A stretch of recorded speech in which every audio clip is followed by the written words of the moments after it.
I don't think anybody would develop today a 1 million square foot building on a spec basis just to see if an e-commerce requirement will come down. I don't think that the pattern of the market suggests that anybody would be doing this. We'd put spec buildings, but for smaller facilities and in certain selective markets. We've done this last year, actually, in a couple of locations in Germany and in Poland, for example.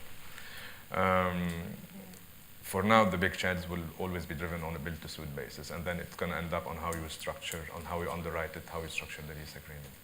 And it also depends from country to country, obviously. In some countries you see that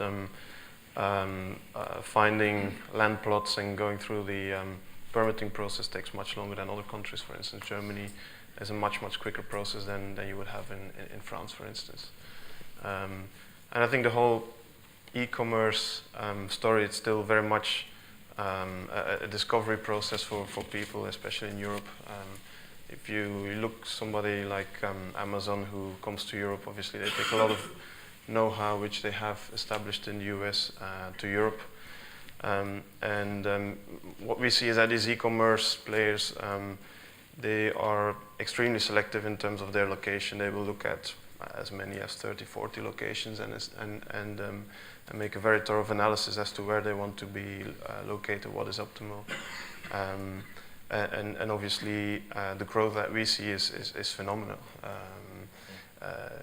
You know, some of these e-commerce players, they double their amount of warehouse space need every year, every 2 years. We looked at the top 400 e-tailers in Europe. Their sales have grown by 50 billion last year.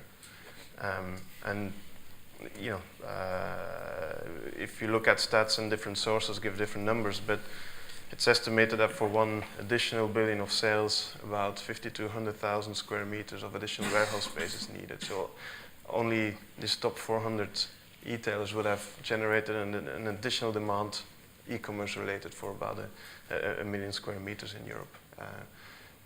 So it's, you know, there's other stats that in France, there's a stat that says that every 20 minutes there's a new e-commerce company being established, but it just, and obviously that's not going to impact demand for warehouse space, but it just shows you how dynamic that sector is evolving and how important that is.